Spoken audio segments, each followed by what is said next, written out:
دوستو ہمارے چینل نعت عابد نیمزی کو لائک اور سبسکرائب کر کے ہماری حوصلہ افزائی فرمائیں۔ الحمدللہ کفا وسلام علی عبادہ الذین اصطفى اما بعد قال اللہ تبارک و تعالی فی القرآن المجید والفرقان الحمید اعوذ باللہ من الشیطان الرجیم بسم اللہ الرحمن الرحیم یوم یکون الناس کالفراش المبثوث وتكون الجبال كالعين المنفوش فأما من ثقلت موازينه فهو في عيشة راضية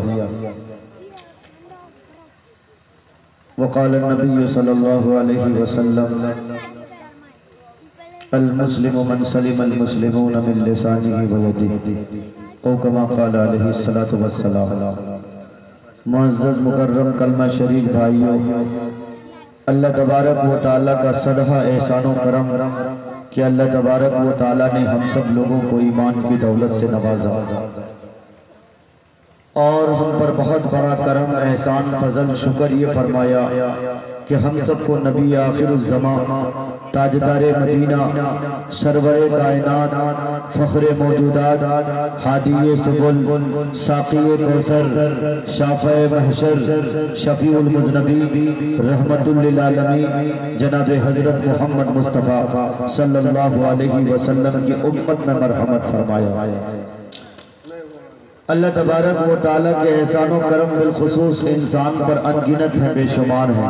خود اللہ نے قرآن میں فرمایا وَإِن تَعُدُّوا نِعْمَةَ اللَّهِ لَا تُحْصُوهَا، تم اگر ہمارے احسان و کرم کو گننا چاہو، شمار کرنا چاہو، تم ہمارے احسان و کرم کو گن نہیں سکتے، شمار نہیں کر سکتے۔ میرے دوستو، میرے کلمہ شریف بھائیوں، میں نے قرآن کی چھوٹی سی آیت پڑھی ہے، آپ تشریف رکھیے انشاءاللہ بہت مختصر سے وقت میں تھوڑی سی باتیں آپ کے گوش گزار رکھنے کا میں ارادہ میں اسٹیج پہ بہرحال آیا ہوں سبق سنانے کے غرض سے۔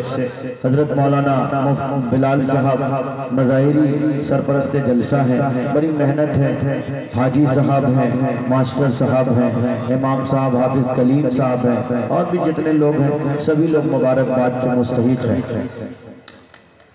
انسان میں اور جانور میں کیا فرق ہے؟ آج پوری دنیا یہ سائنس ٹیکنالوجی جس پر ٹکی ہوئی ہے اور جس پر غرور اور ناز بہت زیادہ ہے، ہمارے اسکول کالجز کے جتنے طلبہ ہوں گے، اسٹوڈنٹ ہوں گے، وہ اچھی طرح جان رہے ہوں گے۔ The social services and welfare works are regarded very important and highly valuable deeds in every trade.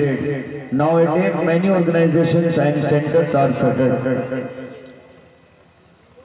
Prophet Muhammad صلی اللہ علیہ وسلم نے وہ تمام باتیں اللہ کے کلام کے ذریعے اور رسول اللہ صلی اللہ علیہ وسلم اپنے احادیث یعنی اللہ کی بات کو اپنے زبان کے ذریعے امت تک ساری باتیں پہنچائی ہیں۔ انسان کو اللہ نے جو سب سے بڑی دولت دی ہے، آپ اور ہم مل کے اگر غور کریں پہچاننے کے لیے تو شاید مجھے نہیں معلوم کہ آپ بتا پائیں، لیکن قرآن کریم نے جس نقطۂ نظر کو بیان کیا ہے، اللہ نے فرمایا، کہیں اللہ نے فرمایا فَلَا تُبْصِرُونَ، کہیں اللہ نے فرمایا فَلَا تَعْقِلُونَ، کہیں اللہ نے فرمایا فَلَا تَسْمَعُونَ۔ مطلب اور خلاصہ کلام یہ ہے کہ اللہ نے فرمایا کہ انسان میں جو سب سے بڑی دولت دی ہے وہ سینس کی دولت دی ہے، عقل کی دولت دی ہے، مائنڈ کی دولت ہے۔ انسان کے پاس جب تک عقل ہوتی ہے انسان کہلاتا ہے، انسان کے پاس سوچنے کی کیپیسٹی ہوتی ہے انسان کہلاتا ہے۔ جب انسان سے عقل چھن جاتی ہے، جب انسان کی عقل معاف ہو جاتی ہے، بتاؤ آپ کے سماج میں اس کو انسان کہا جاتا ہے؟ کیا کہا جاتا ہے؟ اس کو جانور کہا جاتا ہے، اس کو پاگل کہا جاتا ہے، اس کو مجنون کہا جاتا ہے۔ معلوم یہ ہوا کہ انسان نے جو سب سے بڑی اللہ نے جو انسان کو سب سے بڑی دولت دی ہے وہ سینس کی دولت دی ہے، عقل کی دولت دی ہے۔ اب میں نے قرآن کریم کی ایک آیت پڑھی ہے، آج پوری دنیا اسلامی حکومت اور اسلام کے تشخص کو بدنام کرنے کے در پہ ہے۔ آپ غور کریے، ہمارے اسی ہندوستان میں ابھی ایک نیا قانون پاس ہوا ہے۔ وہ قانون کیا ہے ہم اور آپ اچھی طرح جان رہے ہیں۔ وہ قانون کیا ہے؟ لو جہاد کا قانون ہے۔ لو جہاد کا قانون کتنا خطرناک قانون ہے، حالانکہ جو حکومت دورہ ہے واقعی اللہ کرے کہ ہم سب کو ہدایت نصیب ہو، انہیں بھی ہدایت نصیب ہو۔ ایسا لگتا ہے کہ انہوں نے قرآن کا مطالعہ کیا ہو، اللہ کرے کہ انہیں قرآن کریم کی تعلیمات سے انہیں بھی اس دولت سے اللہ مالا مال کرے۔ قرآن میں اللہ نے فرمایا وَلَا تَنْكِحُ الْمُؤْمِنِينَ وَلَا تَنْكِحُ الْمُشْرِكَاتِ حَتَّى يُؤْمِنَّ۔ قرآن میں کہا گیا ہے کہ تم مشرکہ عورتوں سے شادی نہیں کر سکتے یہاں تک کہ وہ ایمان لے آئے، یعنی ایمان والی عورتوں سے ہی آپ شادی کر سکتے ہیں۔ اور لو جہاد قانون کو جو بنایا گیا ہے، اگر کوئی مسلمان لڑکا کسی ہندو لڑکی کو پہلا پھسلا کے شادی کرتا ہے، اس کے لیے یہ لو جہاد کا قانون بنا ہے، یعنی قانون کے آئین میں، آئین دستور ہند کے آئین میں اس کو سزا دی جائے گی، یہی لو جہاد کا قانون بنا ہے۔ لیکن اگر کوئی ہندو لڑکا کسی مسلم لڑکی کو ورغلا کر کے پھسلا کر کے اس سے شادی کرتا ہے تو اس کے لیے کوئی قانون نہیں ہے۔ اس کے یہاں پھر کیا کہا جاتا ہے، آپ نے بڑا کام کیا، وہ کام کیا کیا، دھرم پریورتن کا کام کیا، آئیے گھر واپسی ہے، آئیے گھر واپسی ہے، یعنی پہلے آپ کسی دھرم میں تھے اور پھر اپنے دھرم کی طرف رجوع ہو گئے۔ میرے دوستوں، میرے کلمہ شریک بھائیوں، ہمارے اور آپ کے سامنے قرآن کریم جیسی معجزہ والی کتاب ہے، اور رسول اکرم صلی اللہ علیہ وسلم جیسے میسنجر جو پوری دنیا کے لیے ہدایت بنا کر بھیجے گئے۔ میں نے قرآن کریم کی ایک آیت تلاوت کی ہے، وہ صرف اس لیے تلاوت کی ہے تاکہ آپ کو قیامت کی ہولناکی بتا سکوں، آپ کو قیامت کے مناظر بتا سکوں، پھر اس دنیا میں جو آپ کی اتنی دلچسپی ہوئی ہے، پھر اس دنیا کے ہنسی مناظر میں جو آپ کھوئے ہوئے ہیں، اس دنیا کے ہنسی مناظر سے نکل کر واقعی اللہ کا ڈر آپ کے دل میں ہونا چاہیے۔ ہمارے اور آپ سے جو سب سے بڑی غلطی ہوتی ہے وہ غلطی یہ ہے، ہم نے خدمت خلق کو بہت پیچھے چھوڑ دیا ہے۔ ہمارے درمیان سے ایک بہت بڑی بیماری یہ آ گئی ہے، ہم نے بڑے بھائی اور چھوٹے بھائی کے درمیان تمیز کرنا چھوڑ دیا۔ ہم نے ایک مسلم دوسرے مسلمان کے جو حقوق تھے اس حقوق کو ترک کرنا شروع کر دیا، یعنی ایک مسلمان جو دوسرے مسلمان کا بھائی ہوتا ہے، جس کے بارے میں رسول اکرم صلی اللہ علیہ وسلم کا فرمان ہے، یشد بعضہ بعضا کا لفظ کہا گیا ہے، یعنی فرمایا نبی پاک صلی اللہ علیہ وسلم نے کہ تم میں سے کوئی مسلمان ہو ہی نہیں سکتا ہے جب تک کہ مسلمانوں میں یہ خوبی نہ پیوست ہو جائے، جب تک کہ مسلمانوں میں یہ خوبی داخل نہ ہو جائے۔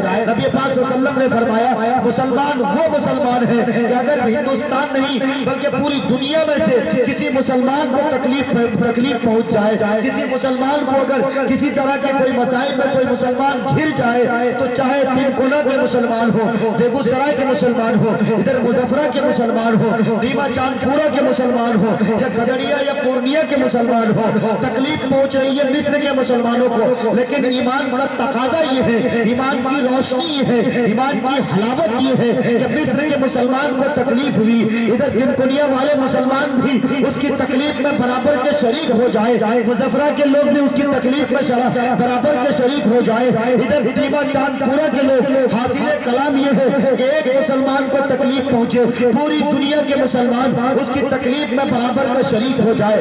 اگر ایسا ہے، اگر مسلمانوں میں یہ صفت پائی جاتی ہے، اگر مسلمان اس خوبی کا مصداق ہے تو سمجھو کہ آپ مسلمان ہو۔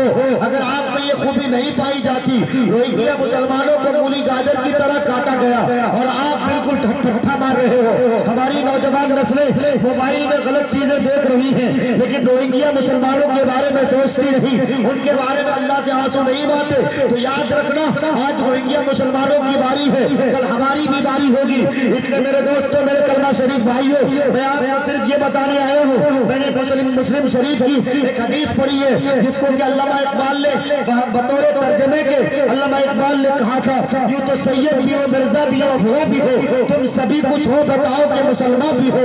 یعنی مسلمانوں والی جو اصل صفت ہے، مسلمان وہ مسلمان ہے جس کے ہاتھ سے، جس کی زبان سے، جس کے ہر حرکات و سکنات سے دوسرا مسلمان محفوظ رہے۔ اگر دوسرا مسلمان محفوظ رہتا ہے تو سمجھو آپ مسلمان ہو، اگر دوسرا مسلمان محفوظ نہیں رہتا تو سمجھو آپ مسلمان نہیں ہو۔ آپ نمازیں تو پڑھ لیتے ہو، آپ حج کرنے کے لیے لیے مکہ المکرمہ تشریف لے جاتے ہو لیکن آپ کے کردار اچھے نہیں، سماج سوسائٹی میں آپ کی زندگی اچھی نہیں، آپ گاؤں کے مکھیا جی بن گئے، آپ گاؤں کے پردھان جی بن گئے، لیکن آپ کو اس بات کی تمیز نہیں۔ یہ کرسی اس لیے ملی ہے کہ تاکہ سماج سیوا کروں، تاکہ میں لوگوں کی خدمت کر سکوں۔ آپ لوگوں کے خادم بنائے گئے ہو، آپ کو لوگوں نے ودائک بنایا، اس لیے بنایا ہے تاکہ یہاں کی سڑکیں ٹھیک ہو جائیں، یہاں کی تعلیم اچھی طرح ہو جائے، یہاں کی خستہ حالت دور ہو جائے، ہمارے سماج سے غربت کا خاتمہ ہو جائے۔ لیکن آپ ودائک جی بن گئے، آپ ودائک جی کے کرسی پہ براجمان ہو گئے، آپ نے اپنے آپ کو فرعون سمجھنا شروع کر دیا۔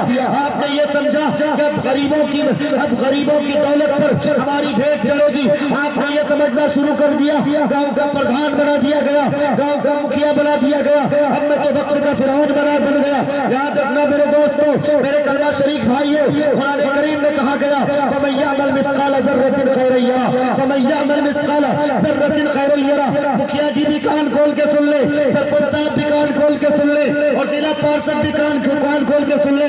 الیکشن کا موقع آ رہا ہے، ابھی فروری اپریل میں الیکشن آ رہا ہے، مکھیا جی بھی آپ کے پاس ہاتھ جوڑ کے آئیں گے، ضلع پارشد بھی ہاتھ جوڑ کے آئیں گے، لیکن کیا ان سے پوچھئے کہ سال کے اس پیریڈ کے 5 سال گزر گئے، کیا 5 سال میں آپ کے دکھ درد میں یہ شریک تھے؟ نہیں تھے۔ سمجھو کہ سماج کا ڈکئی تھے، یہ سماج کا بہت بڑا ڈکئی تھے، یہ انیائے کرنے آیا ہے، الیکشن کا موقع آیا، ان کو ذاتی مفاد کی ضرورت پڑی، آپ کے اور ہمارے سامنے انہوں نے ہاتھ جوڑ دیے۔ اس لیے میرے دوستوں، میرے کلمہ شریک بھائیوں، میں آپ کو صرف بتلانے یہ آیا ہوں، آج پوری دنیا کے مسلمانوں کی حالت اس قدر بری ہو گئی ہے کہ مسلمانوں تم متحد ہو جاؤ، مسلمانوں تم ایسے قائد، ایسے رہبر کا انتخاب کرو کہ جس میں دینداری پیوست ہو، مسلمانوں تم ایسے رہبر کا انتخاب کرو جس رہبر کے اندر چاہے میرا غیر مسلم بھائی کیوں نہ ہو، میں آپ کو یہ بتانے نہیں آیا ہوں کہ غیر مسلموں سے نفرت کرو، میرے اسلام کا اگر صحیح سے مطالعہ کریں گے،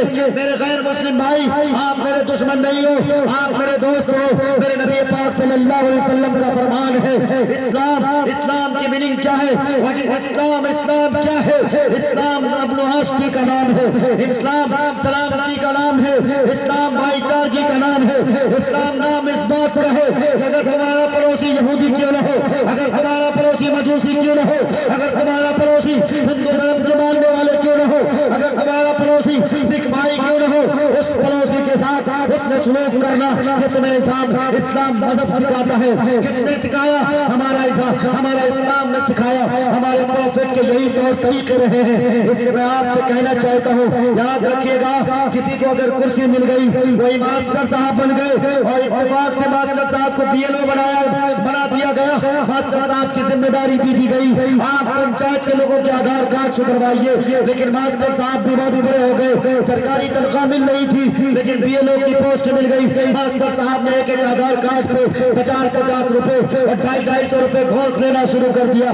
یاد رکھنا ماسٹر صاحب، آپ کی بھی خیریت نہیں ہوگی، آپ کو بھی اللہ کا جواب دینا پڑے گا، چاہے آپ کسی دھرم سے تعلق رکھتے ہو، آپ کو مرنے کے بعد پوچھا جائے گا، آپ کو یہ کرسی دی گئی، یہ کرسی اس لیے دی گئی، بطور امانت کے دی گئی تھی، آپ کو امین بنایا گیا تھا، آپ کو سماج سے چن کے مکھیا اس لیے نہیں بنایا گیا تھا۔ آپ بھید بھاؤ کرو، آپ پکشپات کرو، ایک طرف غریب ہو ایک طرف مالدار ہو، آپ انصاف کرنے چلے جاتے ہو، آپ مالدار کے اپنے فیصلے سنا دیتے ہو، سرپنچ صاحب کی خیریت نہیں ہوگی، موٹی رقم مل جاتی ہے، آپ ان کے حق میں فیصلے سنا دیتے ہو۔ اللہ کا فرمان ہے، آج تم دنیا میں اللہ سے ڈرو نہ ڈرو، اللہ نے فرمایا وَلَقَدْ خَلَقْنَا الْإِنسَانَ وَنَعْلَمُ مَا تُوَسْوِسُ بِهِ نَفْسُهُ وَنَحْنُ أَقْرَبُ إِلَيْهِ مِنْ حَبْلِ الْوَرِيدِ۔ اے انسان، اے آدم کی اولاد، اے امت محمدیہ، کان کھول کر سن لو، میں نے تمہیں پیدا کیا اور میں جانتا ہوں کہ تمہارے دلوں میں کیسے کیسے وساوس پیدا ہوتے ہیں،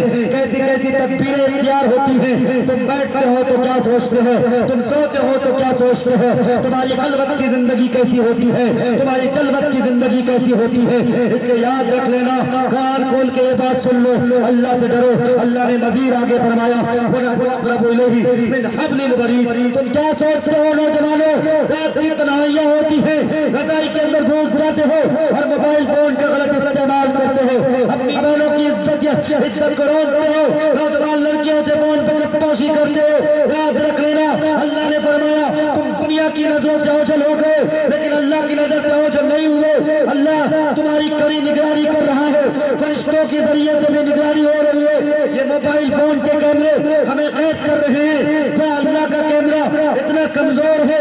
اللہ نے جو ہمارے درمیان کرامن کاتبین کو مقید کر رکھا ہے, اللہ ہمارے درمیان اللہ خود نگاہ ڈالے ہوا ہے. اور اللہ نے فرمایا وَنَحْنُ أَقْرَبُ إِلَيْهِ مِنْ حَبْلِ الْوَرِيدِ, اللہ کہتا ہے میں تمہارے شہ رگ سے بھی زیادہ قریب ہوں. اس لیے میرے دوستوں, میرے کلمہ شریک بھائیوں, ہماری اور آپ کی ذمہ داری ہوتی ہے کہ جس طرح سے ہم ماں باپ کو دیکھ کے احتیاط کرتے ہیں, لحاظ کرتے ہیں, ایسے ہی ہم جب تنہائی کی زندگی میں ہوں, رات کی تنہائیاں ہوں, ہمارے ہاتھ میں اینڈرائڈ موبائل ہو, ہمارے ہاتھ میں موبائل فون ہو, ایک طرف واٹس ایپ یونیورسٹی ہو اور ایک طرف فیس بک کے دورہ ہو, یاد رکھیے گا ان دونوں ایپلیکیشن کے غلط استعمال سے بچیے, اس کے مس یوز سے بچیے.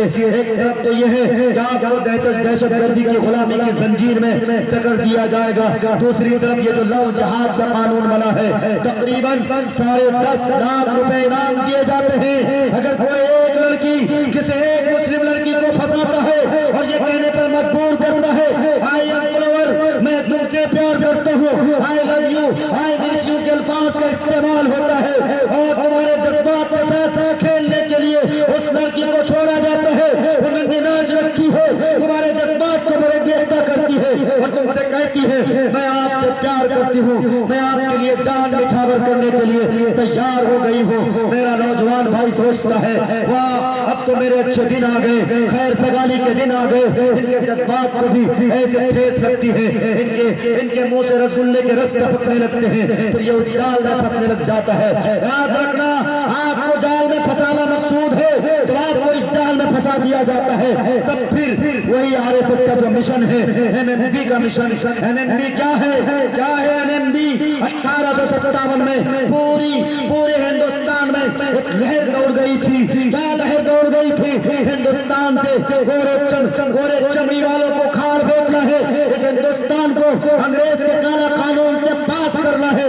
ہمارے برادران وطن, ہمارے ہندو بھائیوں نے بھی ہمارے مسلم قائدوں سے ان کے قائد, ہمارے ہندو بھائیوں نے بھی ہمارے مسلم قائدوں کے کاندھے پہ کاندھا ملا کر, ہاتھ پہ ہاتھ ملا کر اس گنگا جمنی تہذیب کی قسمیں کھائیں اور کہا ہم ہندوستان کی سالمیت کو بچانا چاہتے ہیں, ہم ترنگے کو محفوظ رکھنا چاہتے ہیں, ہم یہاں کی گولڈن جبلی یعنی یکتا اکھنڈتا کو باقی رکھنا چاہتے ہیں. ہم نے اس سنویدھان کی قسم کھائی. 1947 میں سنویدھان بنایا گیا لیکن بدقسمتی سے کچھ لوگ اس قدر آوارہ ہو گئے, ان کو سنویدھان پسند نہیں, ان کو بھیم راؤ امبیڈکر کا سنویدھان پسند نہیں. اس نئے معاشرہ کے اس اسٹیج سے آپ کو میں یہ دعوت دینا چاہتا ہوں, آپ اپنے ہندو بھائیوں سے کہیے آپ میرے دوست ہیں, آپ میرے بھائی ہیں, آپ نے بھی اس سنویدھان کی رکھوالی کے لیے اپنا ہاتھ بلند کیا تھا, اس ترنگے کو بلند کیا تھا, آپ نے کیا تھا, آپ کے پرکھوں نے کیا تھا, جواہر لال نہرو نے کیا تھا, پنڈت جواہر لال نہرو نے کیا تھا, گاندھی جی نے کیا تھا, بھیم راؤ امبیڈکر نے کیا تھا, مولانا ابوالکلام آزاد نے کیا تھا, مولانا قاسم نانوتوی نے اس وطن عزیز کے لیے اپنی گردنیں کٹائی تھی. سینکڑوں علماء دین خیبر کے درختوں پہ ان کی گردنیں لٹکائی گئی تھی. کون تھے یہ علماء, کس لیے انہوں نے یہ کام کیا تھا؟ ہمارے بھوشیہ کے لیے کیا تھا, ہمارے مستقبل کو تابناک کے لیے کیا تھا. لیکن بدقسمتی سے آج ہمارے اس وطن عزیز کو نفرت کی چنگاری لگ گئی ہے. ہم مسلمان ہیں, ہم اسلام کے ماننے والے ہیں, ہم قرآن کے پیغام کو پوری دنیا میں اجاگر کریں گے اور ہم لوگوں سے یہ کہیں گے ہم محبت والے لوگ ہیں. اگر کوئی نفرت کی چراغ جلائے گا, اگر کوئی نفرت کی دیا جلائے گا, انشاءاللہ ہم محبت کے چراغ جلائیں گے اور اس نفرت کے چراغ کو مٹھائیں گے, بجھائیں گے. عہد دیتے ہو یہ انشاءاللہ بولو, سبھی لوگ ہاتھ اٹھا کے بتاؤ انشاءاللہ.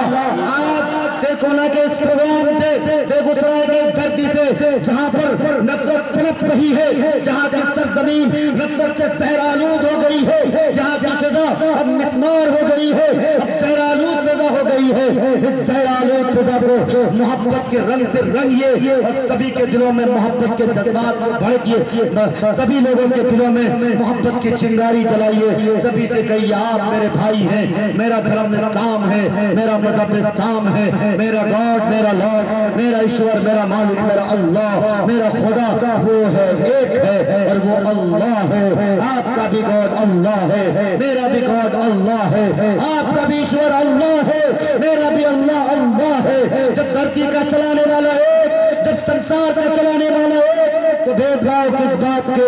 اس سے میرے دوستوں، میرے برادران وطن بھائیوں، بھید بھاؤ کس بات کے؟ آئیے ہم سب مل کر نفرت کی اس چنگاری کو مٹائیں، محبت کی فضا قائم کریں آپس میں۔ ہندو مسلم جس طرح 1857 میں ان لوگوں نے انہیں انگریز کے دلوں نے، انہیں انگریز کے تلوے چاٹوں نے یہ کہا تھا MMB یعنی مسلم مکت بھارت، ہندوستان کو اگر مکتی دلانا چاہتے ہو تو مسلمانوں کو یہاں سے مٹانا پڑے گا، انہیں گریزنا پڑے گا۔ شاید انہیں نہیں معلوم کہ مسلمان صرف اسلام کے لیے نہیں مرتا، مسلمان کے آئیڈیالوجی میں، مسلمان کے قانون میں، مسلمانوں کے ایمانوں میں اتنا اس قدر مضبوط ایمان ہوتا ہے کہ مسلمان جس طرح اپنے دھرم کے لیے جان دے سکتا ہے اسی طرح اپنے وطن عزیز کے لیے جان دے سکتا ہے۔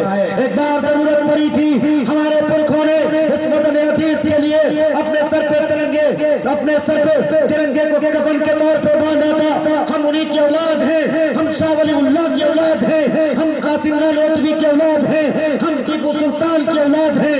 ہمارے رگوں میں ٹیپو سلطان کا خون دوڑتا ہے، ہمارے رگوں میں قاسم نانوتوی کا خون دوڑتا ہے، ہمارے رگوں میں ابوالکلام آزاد کا خون دوڑتا ہے، ہمارے رگوں میں بھیم راؤ امبیڈکر کا خون دوڑتا ہے۔ اس لیے اگر ضرورت آن پڑی پھر سے اس ہندوستان کو اگر غلامی کی طرف رواں دواں کیا گیا تو انشاءاللہ ہم ترنگے کو پھر سے سب اپنے سر پہ کفن باندھیں گے، سرحد کی حفاظت کریں گے، ترنگے کی حفاظت کریں گے۔ اس ہندوستان سے گند جمنی تہذیب کو مٹنے نہیں دیں گے میرے دوستوں، میرے کلمہ شریف بھائیو۔ آخری بات مجھے آپ سے کہہ کر رخصت ہو رہا ہے، میں نے جو قرآن کریم کی تلاوت کی ہے، ہمارے حالات چونکہ اس قدر بگڑ گئے، ہم اس طرح خستہ حالت میں مبتلا ہو گئے۔ کبھی ہم نے دیکھا موبائل کے ذریعے سے کہ کس طرح سے ابھی حال ہی میں ماضی قریب میں کس طرح سے ہمارے روہنگیا مسلمانوں کو خون کی ہولی کھیلا گیا، ان کو مولی گاجر کی طرح کاٹا گیا۔ کیوں یہ دلائے، کیوں یہ نہ بتائی؟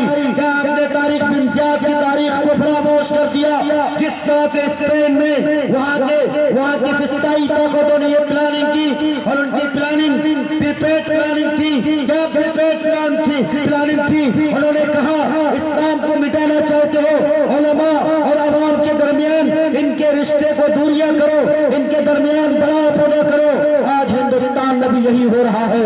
ہمارے سائنسداں، ہمارے MBBS ڈاکٹر، ہمارے MD ڈاکٹر، ہمارے پروفیسر، ہمارے انجینئر، سارے لوگوں کا چیلنج اور سارے لوگوں کا کہنا ہے ہم مولویوں کو کچھ سوچتا نہیں ہے، مولوی صرف اسلام کی بات کرتا ہے۔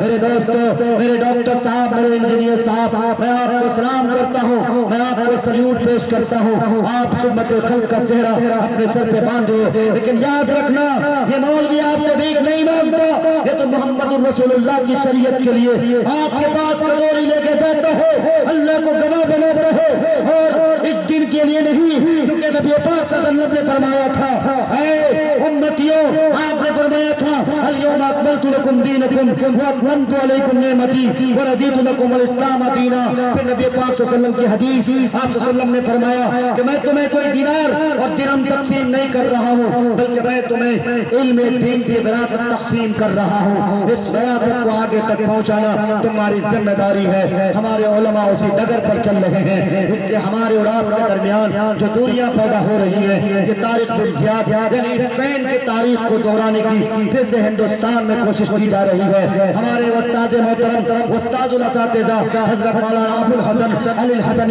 ندوی نور اللہ مرقدہ 1965 میں انہوں نے برما میں تقریر کی تھی کہ اگر برما کے مسلمانوں کے حالات ایسے ہی رہے.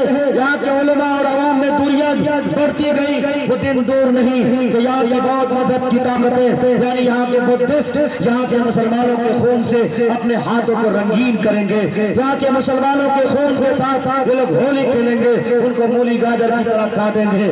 یہی ہوا کہ روہنگیا مسلمانوں کو مولی گاجر کی طرح کاٹا گیا. ہندوستان میں بھی وہی دن لانے کی کوشش ہو رہی ہے. اس لیے میرے دوستوں, میرے بھائیوں, میرے کلمہ شریف بھائیوں, آپ کی زبان سے صرف محبت کے بول ہونے چاہیے. نفرت کو ختم کیجئے, اپنے سماج سے دوریوں کو ختم کیجئے. آخری بات میں آپ سے کہہ کر رخصت ہونا چاہتا ہوں. میں نے قرآن کریم کی جو آیت پڑھی ہے, فَأَمَّا مَنْ ثَقُلَتْ مَوَازِينُهُ فَهُوَ فِي عِيشَةٍ رَاضِيَةٍ وَأَمَّا مَنْ خَفَّتْ مَوَازِينُهُ فَأُمُّهُ هَاوِيَةٌ. آپ کو بہت گھمنڈ ہے اپنی طاقت پر, آپ کو گھمنڈ ہے اپنی دولت پر, آپ کو گھمنڈ ہے اپنی کرسی پر. یاد رکھیے گا, آپ کی طاقت, آپ کی یہ دولت, آپ کی یہ مسند آپ کو مبارک ہو.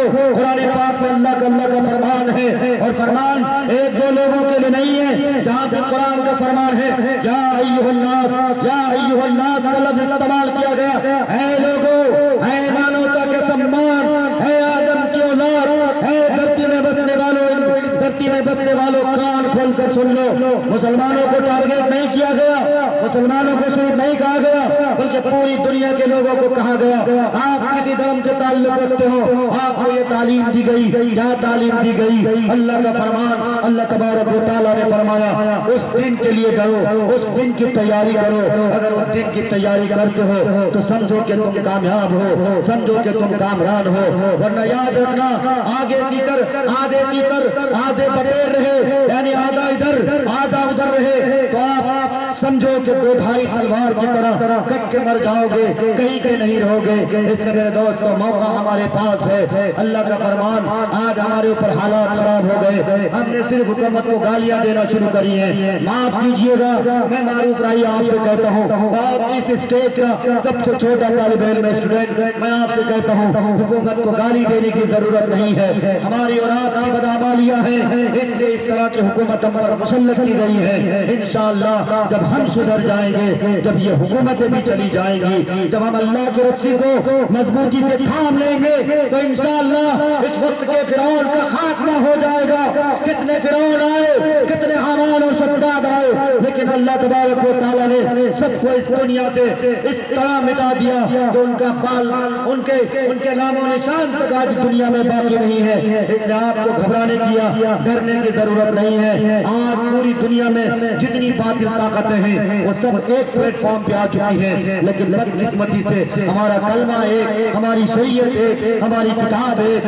ہمارے نبی ایک, ہمارا اللہ ایک, ہمارا کعبہ ایک, ہمارا قبلہ ایک, لیکن ہم انیک ہو کے رہ گئے. ہم آپس میں بریلوی دیوبندی کے جھگڑے میں پڑ کے رہ گئے, ہم اہل حدیث اور جماعت اسلامی کے جھگڑے میں پڑ کے رہ گئے. آئیے اس بھید بھاؤ کو ختم کریے, اور قرآن نے جو اعلان کیا ہے وَاعْتَصِمُوا بِحَبْلِ اللَّهِ جَمِيعًا وَلَا تَفَرَّقُوا, اے بندو, اے آدم کے اولاد, اللہ کی رسی کو مضبوطی سے تھام لو. سیسا پلائی ہوئی دیوار بن جاؤ, چٹان کی طرح کھڑے ہو جاؤ, اللہ کی رسی کو مضبوطی سے تھام لو. تیتر بیتر ہو کے مت تھامو. جب تم یہ کام کر لو گے تو انشاءاللہ فَأَمَّا مَنْ ثَقُلَتْ مَوَازِينُهُ فَهُوَ فِي عِيشَةٍ رَاضِيَةٍ. جب تمہارے اعمال ناپے جائیں گے, تمہارے اچھے اعمال کا پلڑا بھاری ہو جائے گا, تمہارے دائیں ہاتھ میں جنت کی سرٹیفکیٹ دے دی جائے گی. لیکن یاد رکھنا, تم نے آپس میں بھید بھاؤ کیا, تم نے غریبوں کی زمینیں ہڑپی, تم مکھیا بنا دیے گئے, تم نے یوجنائیں آئی پردھان منتری کی اور مکھ منتری کی, تم نے ساری یوجناؤں کو اپنے جہنم میں بھر لیا.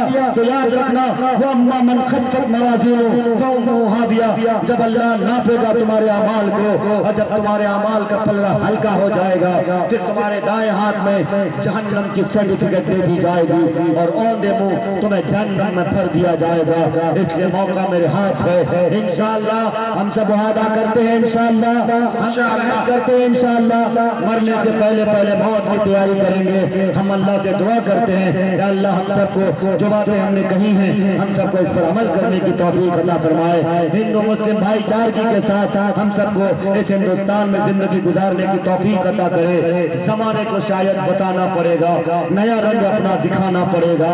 قیادت, امامت, خلافت خلافت کی خاطر جوانوں کو پھر سے جگانا پڑے گا، اور جنہیں خانقاہوں کی لت لگ گئی ہے انہیں پھر سے میدان میں لانا پڑے گا۔